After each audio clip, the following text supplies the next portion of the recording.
So, good morning, good afternoon, good evening to all. I think our guests have joined this last session of the policy conference.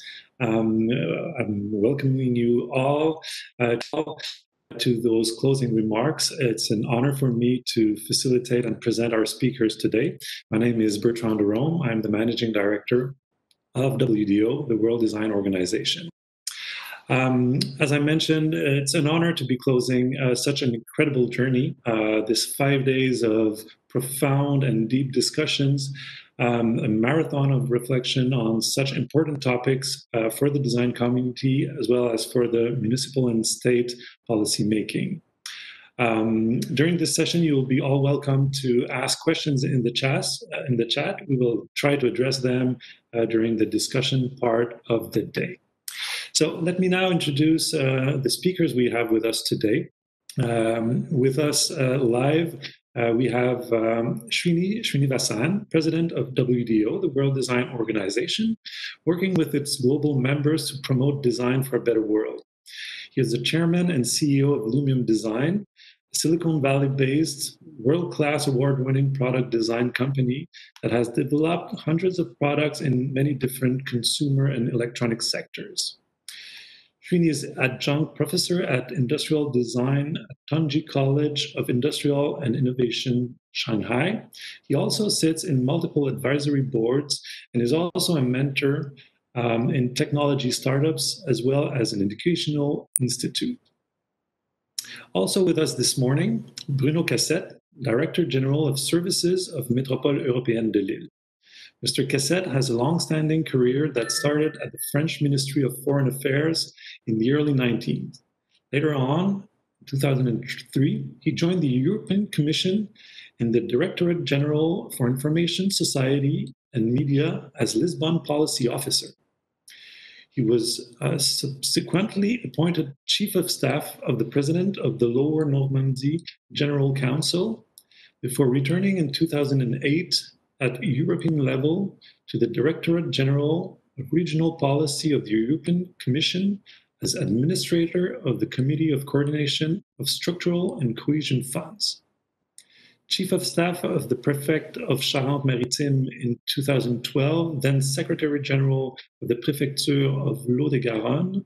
He joined in 2014 the Communauté Urbaine de Lille, which became in 2015 Métropole Européenne de Lille, of which he has been the Director General Services since. Before launching the conversation with Mr. Srinivasan and Mr. Cassette, our third speaker this morning, Dubravka Suica, is unfortunately not able to join us today, but she shared her remarks in a video we will present. Since December 2019, Dubravka Suica is the Vice President of the European Commission in charge of democracy and demography. Mrs. Suica is a Croatian politician from the city of Dubrovnik. She served as the first female mayor and was awarded in 2006 World Mayor Award. From 2013 to 19, Dubravka Suica served as member of the European Parliament. In June 2019, Mrs. Suica was elected as first vice chair of the EPP group in the European Parliament. I invite you to watch her video.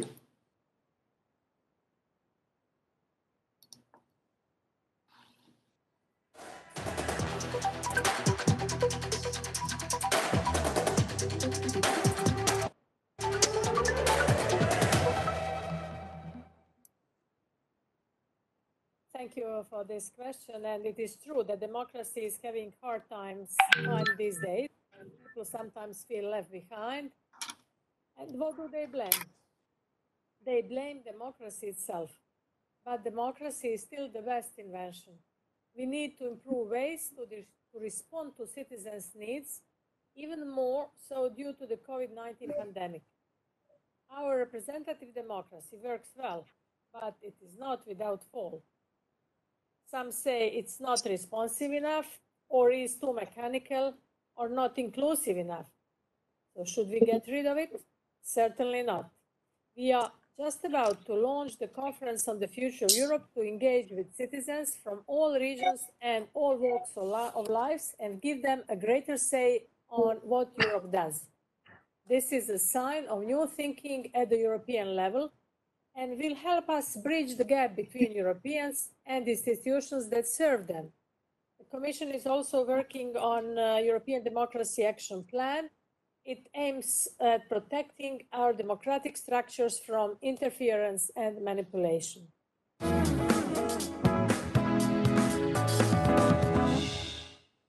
The Conference on the Future of Europe will be, first of all, a bottom-up process. It will provide Europeans with a new space for reflection and deliberation, and it will allow citizens to play a more active role in our policy making. Debates will take place at local, regional, national, and European level all across the Union, be it interactive dialogues, randomly selected citizens panels, or plenary sessions. Using a mixture of physical, online, and hybrid events, everyone will have the possibility to participate in an interactive way, including via an innovative pan-European and multilingual digital platform. The platform should allow citizens and stakeholders to contribute to the discussions and organize events under the umbrella of this conference.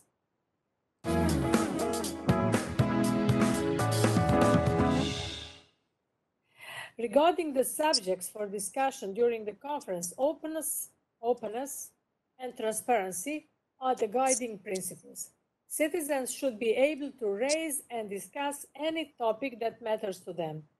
Health and response to COVID-19 crisis will, of course, be a relevant topic, as underlined also by President von der Leyen in her State of the Union's address last month. The green and digital transition, social fairness, employment, equality, fundamental rights, and other examples. But creativity and design in particular can, of course, be a part of discussion as an enabler in so many different policy areas.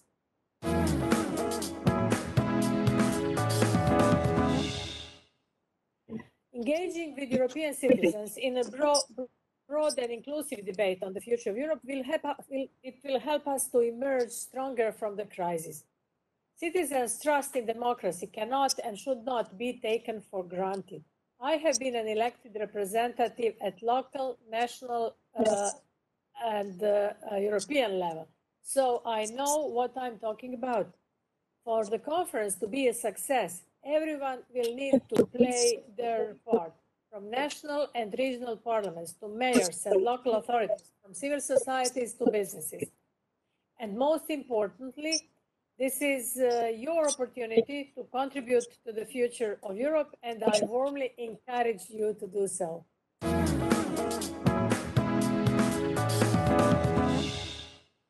Thank you for this question. I think it is time for us to get creative about political participation. We started this innovative idea based on the evidence that people have a genuine desire to participate in democratic life beyond elections.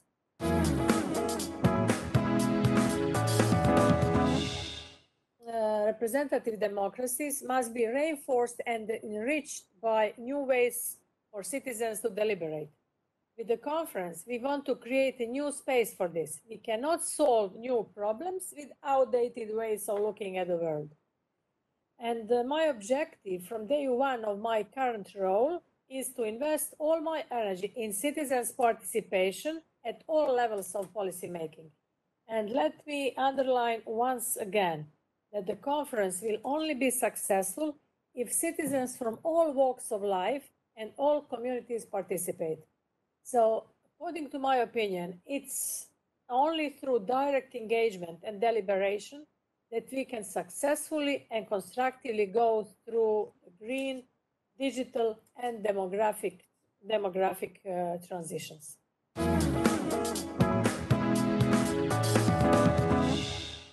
President von der Leyen was the first to commit to this in her political guidelines. A discussion of this magnitude can only be meaningful if and when it is followed up by real action and tangible results.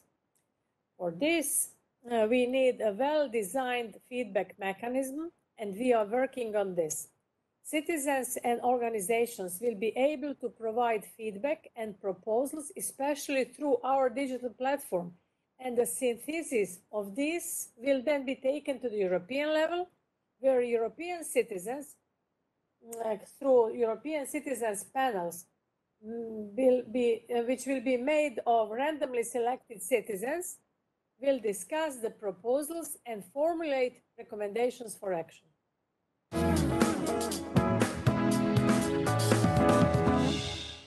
Democracy as a political system or a set of ideas is not set in stone. It changes and also it evolves.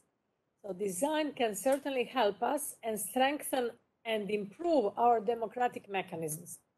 It can help to make our views, ideas, and messages more accessible and understandable. With your contribution, we can improve policy making and make it more adapted to the expectations of the citizens. That is why it is a pleasure for me to contribute to this innovative and inspiring discussion taking place in Lille. Let me underline that the European Commission is committed to support your work. Yesterday, during college meeting, we adopted a new renovation wave strategy that aims to double renovation rates in the next 10 years and make sure renovations lead to higher energy and resource efficiency. This proposal includes the creation of a new European Bauhaus, which was announced by President von der Leyen in her State of the Union address last month, and will be driving force to bring the European Green Deal to life in an attractive, innovative, and human-centered way. As President underlined, good design can improve lives, and the new European Bauhaus will demonstrate that the necessary can also be beautiful. In the first stage, this Bauhaus will be an interdisciplinary experiment or so-called experimentation lab, which will be co-steered by an advisory board of scientists, architects, designers, planners, artists, and civil society, not to forget the civil society. And the delivery phase will follow with 5 new European Bauhaus projects in different European member states in 2022. The city of Lille is deserving of its 2020 title of World Capital of Design. You are at the forefront of innovation and citizens' engagement, and you can greatly contribute to this new project.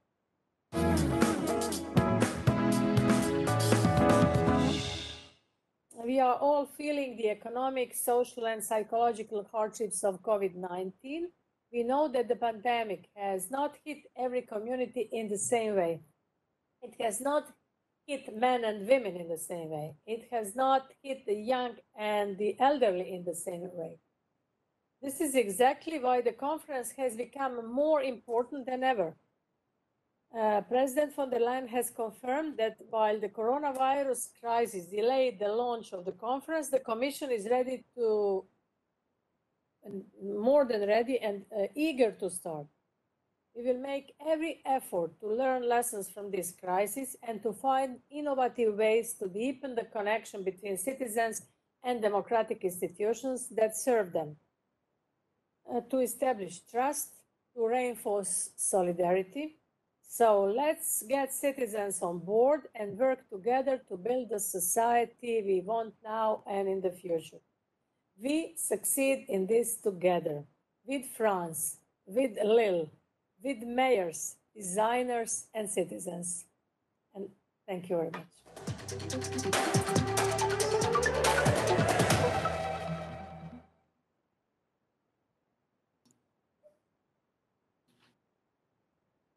So great thanks to Mrs. Suica for sharing her thoughts and remarks on the policy conference and her vision of policies, Europe, and the future of democracy as well.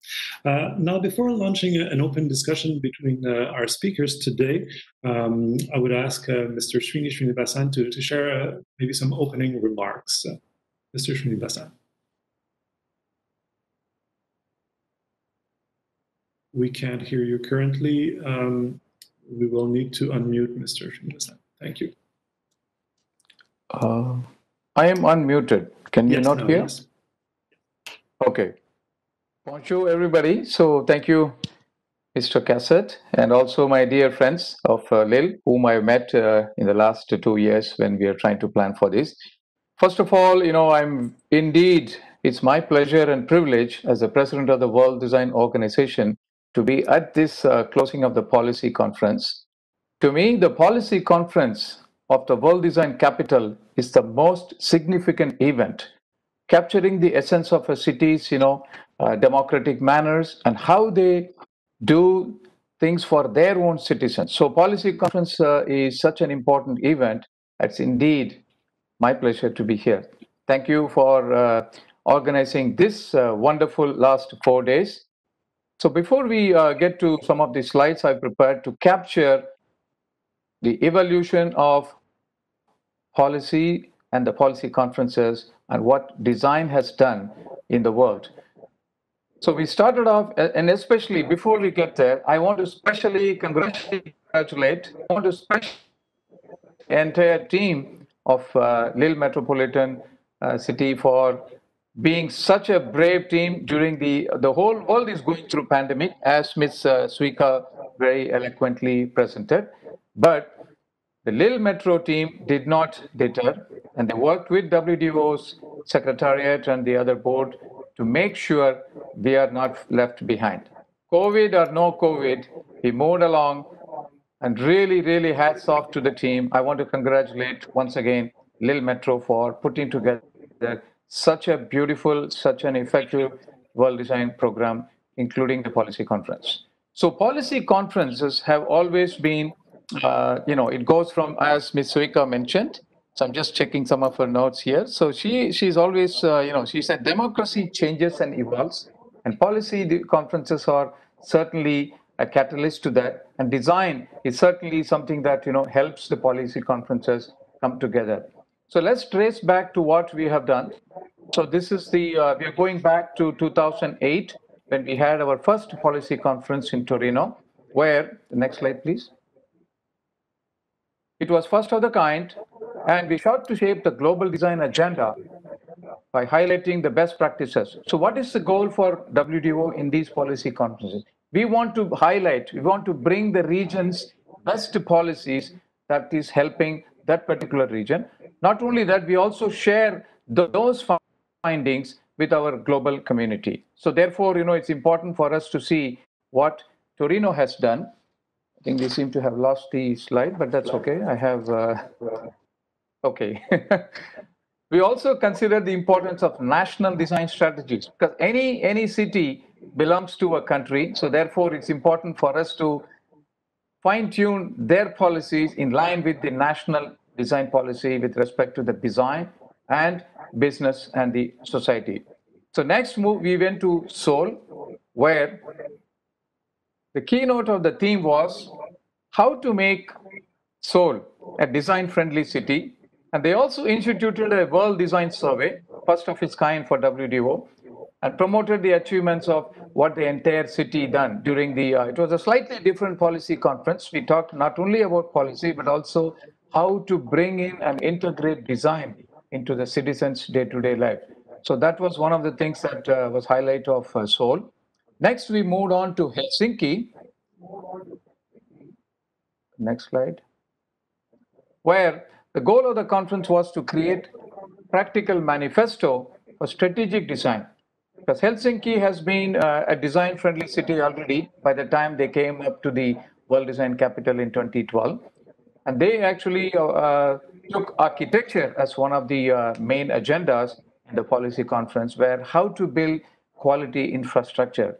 How do we use the land for better purposes? What can design do to create dialogues between international communities that can work together with Helsinki, and how do we create a platform to discuss among the broader audience. They brought together the citizens' participation in the policy conference and translate the design thinking into specific and actionable ways. The key point in Helsinki was actionable ways. They not only just came up with a policy conference and discussed the policy, but they also had a plan as to how we can do. Today, we see the importance of that after like almost 8 years.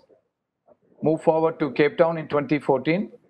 So they had created this under the banner of Make a Plan, where an opportunity for South African as well as the global policymakers to come together and talk about several issues. I still remember where I was speaking at the Cape Town, where we brought a lot of varied topics, including what can the manufacturing industry do with respect to how design policy can support, because manufacturing was suffering at that particular time in the whole of South Africa. So this was one of the key topics of burning topics of saying, what do we do? How do we create more value in an industry which is not growing? So that was one of the key subjects during the policy conference. And we also clarified, working with the government, how a design policy can be constituted. And I still remember they had set up a new team within the city's office under the mayor to create a chief design officer, and also for the first time they had the design department. So again, this is really something that they thought will be meaningful and help their city in creating and crafting design policies along with the democratic scenario in Cape Town. The next one is Taipei, where design itself was transforming into how do we change the city. Here they adopted a different approach in terms of making it completely democratic, in the sense that they wanted to, like as Ms. Suica mentioned, they invited unknown people, they invited local residents, they invited participants who had no idea of what a design conference is or a design policy is. Over 2,000 members came to the policy and participated in a publicly attended event. So this was a different kind of design conference that we have seen. And they covered a wide range of topics, such as how does the government work with a certain segment of the society? What do you mean by design for the local citizens? And how can we create social impact as well as for future living of young and the elderly, as well as how do we create a sustainable city? So that was a wonderful topic and very democratic in its approach, because they got local participants in a very big way. Fast forward to Mexico, 2018. Mexico was another unfortunate city where just before the beginning of the World Design Capital events, they were hit with a massive earthquake, which put a halt to their programming.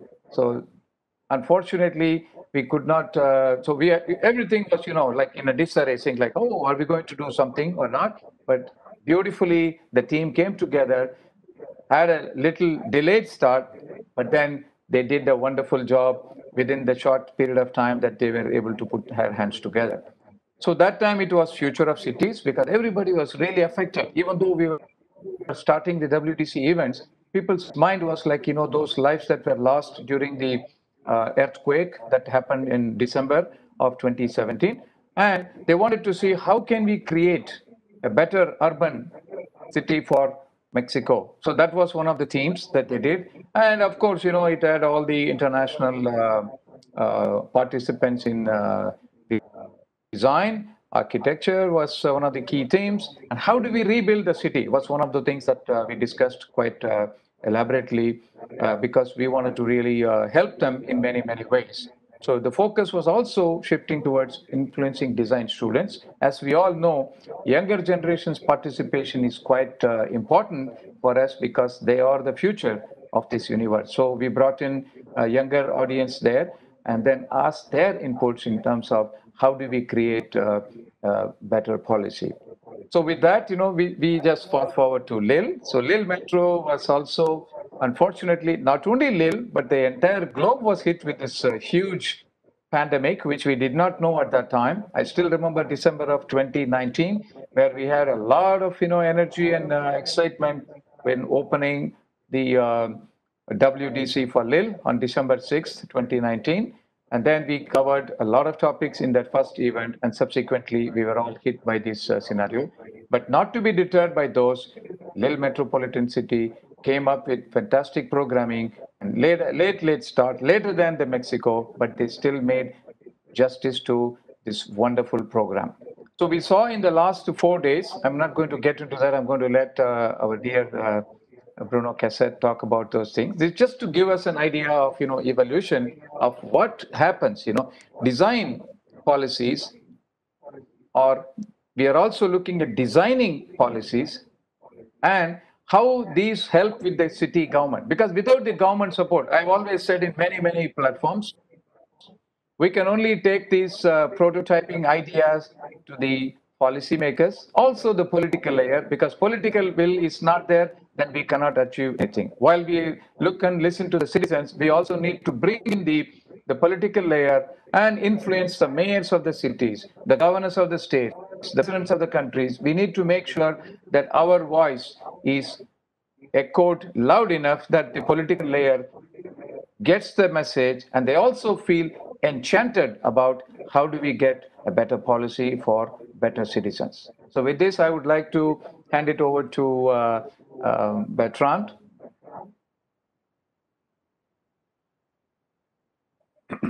Thank you, Mr. Srinivasan. It's great to get this perspective, this historical perspective on the evolution of how cities and state have viewed design and policies, and how it evolved from design policies to designing policies, and now the reflection on designing democracy. So now let's hear Mr. Cassette's perspective on the policy conference we're closing today with some introduction remarks. Oh, we'll need to unmute Mr. Cassette. I think the host will have it. Good afternoon to all of you. Bonjour à toutes et à tous from Lille. And it's a real pleasure, let's say also an honor, to share the floor with the chairman of the WDO, and especially after the very exciting dialogue we have had since some time regarding design impact on public policy with the president.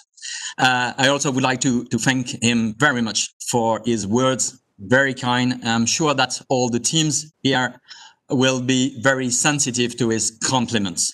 We try to do as best as possible, let's say, due to the specific COVID crisis, and to create a specific time for dialogue and to keep this discussion ongoing, as they are so important, especially to respond to some specific and chaotic situation as we are living at that time. As my contribution, I would like to share with you, let's say, 3 key ideas as the 2020 policy conference come to its hand at that time. This key issue, as you can see on the let's say on the presentation, design as a way to recover legitimacy. Design means back to thoughts, and design to improve the livability of the world. And so let's move into a detail of each key issue or idea. Obviously, to be discussed, as it's just a point of view and not something else. Design as a way to recover legitimacy. In other words, why should policymakers encompass design methods in their decision-making processes? And for my mind, probably for something that is not really visible at stake, it's a lack of legitimacy.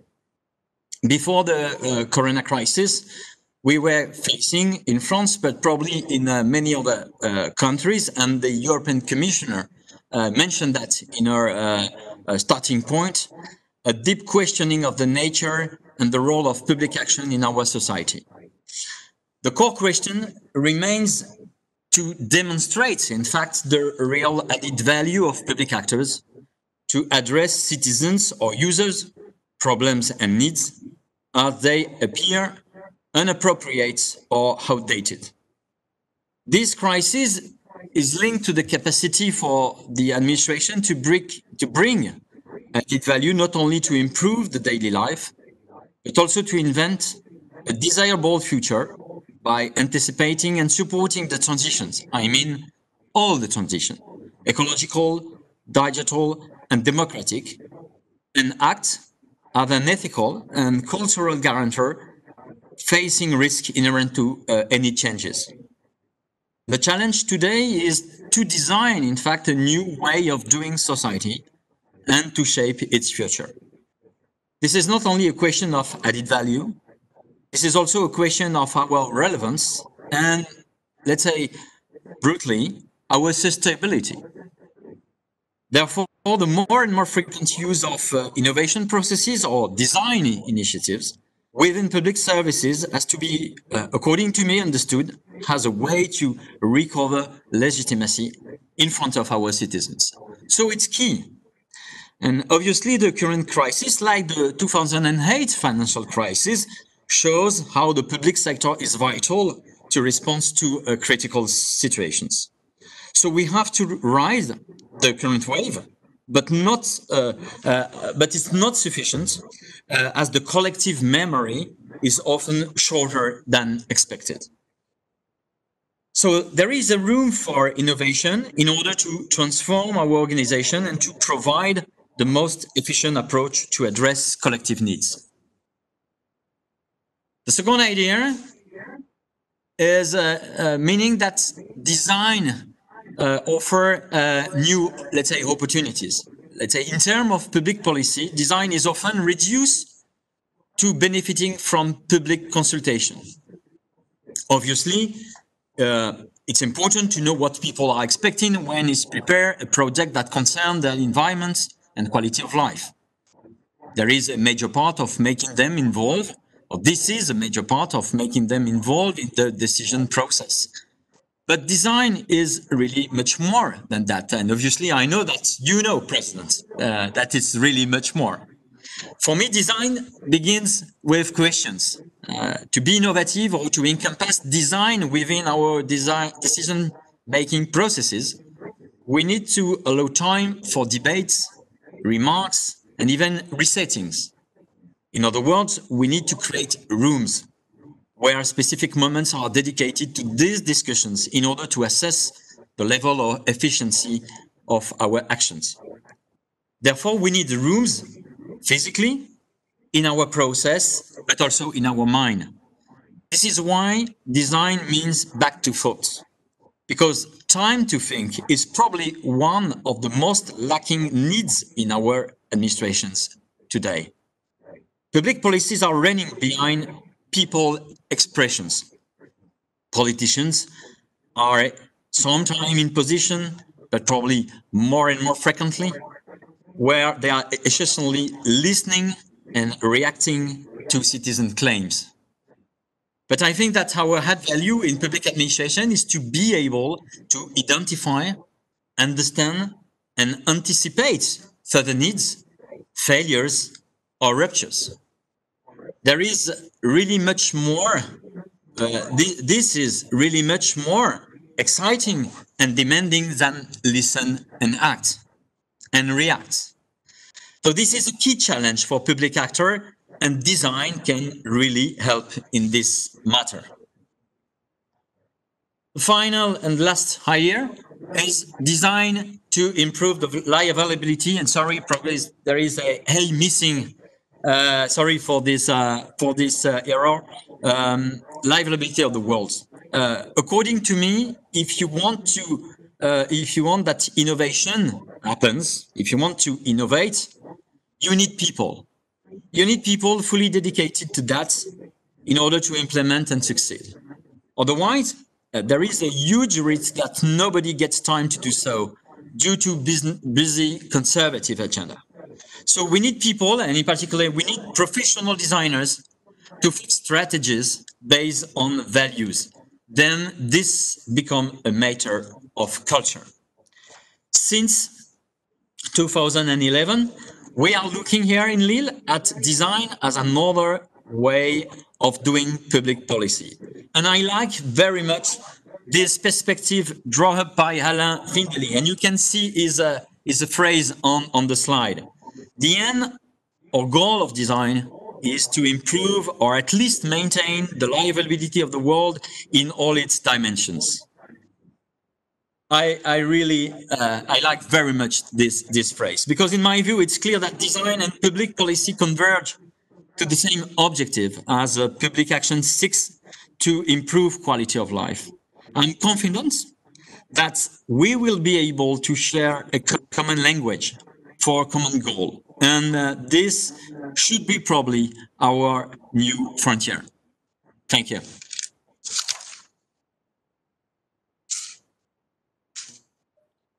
Thank you very much, Mr. Cassette, for those opening remarks and those three key ideas I think are very inspirational. Would you like to comment, Srini? Well, we'll have to unmute you. I think Chloe might be able to unmute you just a second. Okay, thank you. Yeah. Thank you. So what a wonderful presentation. I like your especially the phrase where you said, as designers, we need to understand and anticipate. That's the key that one needs to do. And also at the same time, you also got the reality of the political layer or the government, which says they would listen and react. To be able to listen and react, somebody has to anticipate those challenges. So I think there's a perfect harmony in terms of the designers and the policymakers working together. And you beautifully picturized, how in the last slide was, wonderful, where, design creates. And I'm going to mention here the famous Don Norman used to say in every session, ask questions, ask more questions, ask more questions. So he used to tell, until you are tired, keep asking questions, because by asking, this is what we all learn as designers. You keep asking questions, something or the other will come up, which was hitherto hidden, which was not uncovered. So therefore, asking questions is not a crime, and asking questions is not arrogant. So as designers, when we make the policy, please ask questions. So that's what I'm reminded, which you said very eloquently to the whole audience. Thank you, Mr. Cassette. Thank you, Chair. If I may add, question is the beginning of intelligence. Absolutely. Questioning, yes, is indeed important. We are open, Bertrand, for any question or remarks, because obviously we are not telling the truth. We are just sharing ideas. And I will start with a question. And we've been going through such a crisis with the current pandemic and the lockdown we are going through. And I know you see this as a challenge that policymakers and governments are facing. And I would like to explore a little bit more how you feel that designers could have contributed, because I think in terms of WDO's perspective, the design community has launched initiative, but I feel it is the beginning of a movement. Maybe Srini, you would like to share a little bit of what has been done until now, and maybe we can look in the future on how the design community should be contributing to improve the context in which and the way with which we face the current crisis. Thank you. So I think as human beings, however we want to, we are always resisting change. This is our normal, natural behavior. As human beings, we don't want something new. We are used to certain type of things. You get up in the morning, you want to have a coffee or a tea or whatever, then you start with that. So when the COVID hit us, for the first few months, there was only the state of disbelief. This is not true. This couldn't be done. Certainly, people were not planning to do anything different. they were just kind of coasting. We saw the number of deaths go up, and especially in Europe, in Paris, I mean, in France and Spain and Italy, and then came to the west side, more west to the US, where we really galloped into that. So at and then change is forced upon circumstances, right? People really, after some time, they realize, like, oh, this is not going, so let me do a different thing than what we do. So therefore, the designer in all of us, the design thinking in all of us, came to the fore and saying, what else can we do? How else can we change ourselves to do that? And that's WDO is no different. When we were not able to, do our normal programming, we adopted one of the first design challenges that we did was, how do we communicate COVID-19 related things? So we had a 2 weeks long with IBM and DFA and 33 countries very eagerly. That's when we realized, like, wow, there are so many people that want to know how they can contribute their little mite in saying how the world can be changed with respect to design. And that was, again, because it's completely a design process. I'm happy to share we did that in a period of 2 to 2.5 weeks. We had like 21 teams working almost 24 around the clock, and we came up with fantastic solutions. So that really followed, and I want every city in the world I've been seeing that they have been adopting, be it in the social distancing policies, whether people like it or not. The political layer came together along with the designers and the architects of the cities. They did something to stop to the best extent of what they could do.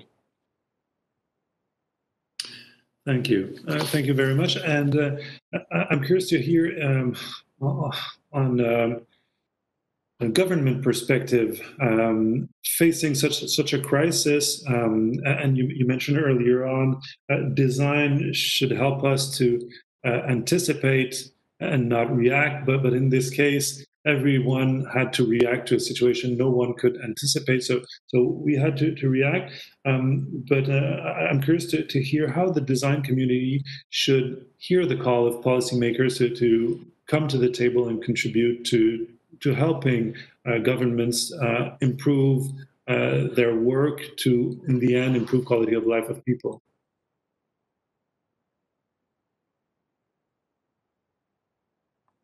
Maybe in terms of, do we have Mr. Cassette? Yeah, in fact, if I, with your permission, Bertrand, I would like to say some words on the previous question, because it was also key, but in liaison with the current one. First of all, I'm a little lucky because in the coming publication of our newspaper called Inspiration, dedicated to the design of public policy, there is an interview of the president of the WDO. And he didn't mention that, but I was very, let's say, I think that his purpose was very, let's say, enthusiastic by the fact that he mentioned the importance of design for taking care of emotions. And obviously, in the current crisis, we have to face with emotions of people. Fear.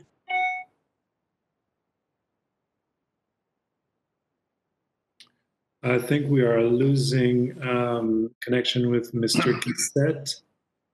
So when we are able to reconnect, and it is an interesting aspect.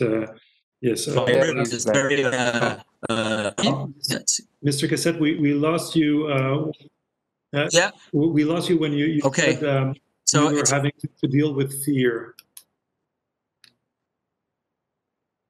Okay. So, yeah, we have to deal with emotions, fear, and the feeling of incapacity of people to overcome the crisis. People or any organization, and we can see that politicians or scientists had a lot of difficulty to follow this, let's say, this virus provide very surprising evolution and situations. So, to deal with emotion, it's part of the game, as we have to assess the level of acceptability from people to follow the guidance provided by the public authority. And obviously, we can see in some country the very the huge difficulty for people to accept these constraints and to take their benefits from doing that decision, more or less find a solution. So I think this is the first point, that design can help us in order encompassing, dealing with emotion, which is something that we are not very comfortable with that in term from the public point of view. The second element, as in all the crises, and especially during this current crisis, we are completely solution driven, and finding solution is part also of the let's say the principle of design. So how we can find the appropriate, the pertinent solution with regard to the context. And obviously the design tools or designers can help in order to have another point of view of the situation. So and we can see during that crisis that we push at the very beginning very, let's say, administrative solution. We try to organize things very correctly, provide framework, providing guidance to people. And then we discover that, like probably as somebody mentioned during the Second World War, that the people, communities try to organize themselves in order to find their own solutions. And there was a really exciting to see, whatever the context, exciting to see that people can find by themselves solution to respond to what we were looking for. So this is a way that we need to mix these different views, and obviously design and designer can offer other point of view to public actors, and this mixed who can probably create a new way of doing things. A new approach in terms of delivering orientation or solutions. Thank you for this perspective. We have in the chat Sasha Alexander sharing some thoughts here. Lille Metropole, via the engagement sessions and speakers panels, permitted the environment to ask big questions of our time. Only then can we impact local community and the better ideas emerge to influence cities, regions, countries, and then globally through upscaling. So he kind of gives us a segue in terms of international perspective and takeaways that we can have. And I would like to hear your final thoughts, both on the conclusion of this great week of policy conference, but also maybe your vision of future that we should keep in mind in the coming month and years to come for all of us. I will let you choose who wants to jump in first. If I can start, yep, if I can start, President, it's exactly. Thanks. It's exactly what I tried to mention earlier. I mean, and thank you to Sasha for this point. We need time to think about these things, so to these big questions. And obviously, at the local level, we have people who can provide these, let's say, thoughts and reflection, fruits for thoughts. But obviously, if you open the scope, if you welcome new partners, you provide a better, let's say, understanding of the situation, a better understanding of what's going on. And this is what probably what we are looking for now very concretely here in Lille. That's this World Design Capital program provide us this, let's say, to be, we have to be very careful, but to be this willingness, to identify. We need to be, very humble in that way. But we're trying to give this. Starts by having the best understanding of what is going on. So what are the main problem? And probably the main problem is not necessarily what people said at the time, because they are talking from their point of view. Obviously, their point of view as a point to be taken into consideration, but clearly that they show they raise things which is not probably so key as they can expect or they can imagine. So it's important to find the proper level. What are the key issue, and then to work on this key issue. Eventually, if it is visible at stake. And I think this is the role that what design people can provide to politicians, is to have this exactly what is the key point on which you can interact and then create major changes. And these changes can finally respond on something new. And when it happens, people recognize that this was the things to be done. And this is this kind of uncertainty period, which is so important in order to provide our add value. Thank you, Mr. Cassette. Yeah, so thank you. That was very good. So I'm no politician, but I can tell you this. So politicians are in the most but you're president. They are the most unenviable position, because whatever you do, you go right, it's wrong, you go left, it's wrong. So you need to really get into a participatory engagement, so that you can at least save some grace, because you can say, hey, I went with you and I did everything, and this is the way it is going. So I think policy making is such an important task, and certainly design are asking at public a large question, difficult questions. So if you show the empathy to listen to all of these through the citizens channels, one way or the other. And as you can see here, it's Lille is in some part of the world, it's in a whereas people all around the globe are interested in knowing, because that's the interest we are able to generate through World Design Capital programs. And I'm very happy that we have Giselle as well as Sasha here. They were previous policy conference speakers. And as he asked, unless you allow people to ask questions, unless you allow people to say, hey, this is what I'm thinking, we will not be able to get to an acceptable solution. So in that respect, design helps in bringing those questions out in a non-threatening way, because nobody likes any threatening methods. So especially the politicians, you ask a question in the Congress or the Parliament, it becomes a real challenge. But if you ask in a policy conference, it is something is okay. We can ask questions and then allow the discussions and the dialogue, so that we understand each other much better. So design certainly is a via media for helping the politicians to go, especially in matters of crisis. So I've been, as WDO, we've been talking to several cities and several municipal governments. So we always have to walk that thin line, because otherwise we are going to be in deeper trouble. So with that experience, I know that, the Lille Metropolitan was doing a fabulous job in listening, and with the tough deadlines and tough challenges of managing the COVID, at the same time contributing to the efficiency of design-led policies, which eventually will make their citizens create a better life for themselves.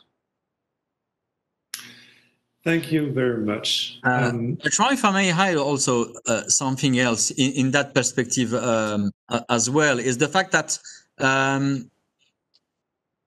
this crisis provide, and probably especially in France, because we know French people are very proud of themselves, and they have some difficulty to recognize that sometimes they don't know. And for sure, that crisis, but I'm sure that in all the country, we will see exactly the same reaction. That's saying that I don't know. It's not interpreted as an incapacity to provide a correct response at a time. I think that which is very interesting with this crisis, that creates a lot of professional, collaborative, social network. And make people keep in touch and share ideas, share proposals, share experiences in order to find the appropriate, the pertinent, the relevant responses.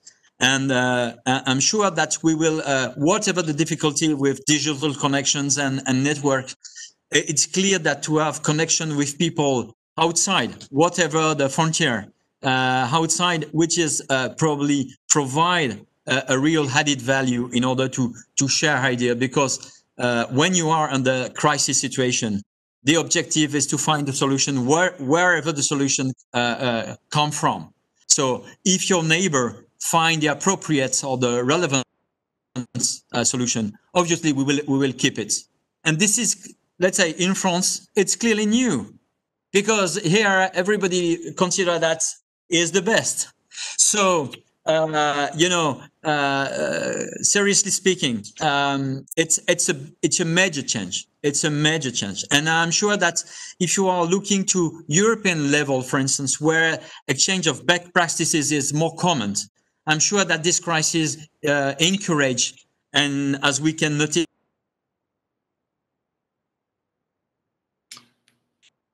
Oh, we seem to have lost Mr. Cassette, unfortunately. I will wait a couple seconds just to see if we can get connection back. We're almost at the closing of the hour. So we just... Oh, there he is back. We lost you here for some 20 seconds. Would you like to close, since we're already almost at the end of the hour, in 20 seconds, if you would like to share your last thoughts that we just lost? It was not so important, you know. Thank you. No, I think it's important to say that, okay, I'm sure that at European level that it will also reinforce this exchange of best practice, and to find this common culture that we are all looking for, you know, because it's a global crisis. So we are talking about humanity at that time. So how the world can provide a common response for this crisis, but as you know, this is not the first one. So we have to anticipate what would be the future with this kind of virus in the future. So this is one key example as how we can find global solution encompassing. Oh, well, thank you so much. Since we're having some technical issues once again, I want to echo some of the comments in the chat here. It is great to see some of our officials being so engaged with a human-centered approach like this. It is just great to see how Mel is taking forward this vision. And I think I can echo also some of WDO's ambition to see this type of program create the rooms to get this discussion going, and to help improve society in many different ways, helping us towards sustainability and a better quality of life. So I really want to congratulate the World Design Capital MELV 2020 for those great achievements within this difficult context. I think this was a great success to have this conversation for those 5 days, and I encourage everyone to explore the program. Very rich and inspiring program that is put forward by the team and organizing lead. So congratulations once again. Thank you very much for the teams that have put this together. Thank you, Mr. Bruno Cassette and Srinivasan, for your contribution today and your engagement towards those objectives, and to all the partners that have made this possible. Thank you very much, and have a very nice day and a nice WDC 2020 program. Thank you, and we look forward to more engagement with you, Mr. Cassette. Let's not be the last. I don't want to close this, but we're going to continue to work together to make the Lille life much better, as well as, you contribute to the future of other cities, in terms of policy conference. So we are very super excited as WDO to be working with you in the last few months in putting this together. And for all the participants and the organizers, I wish a very best of things to happen. And there will be a day beyond COVID, and let's look forward to it with the positivity. Thank you. Thank you very much, and my pleasure, Mr. President, to continue to keep going with you on this, let's say, a very exciting dialogue. And action. Thank you to all our participants. That's true. Goodbye. Bye-bye, everybody. Merci beaucoup.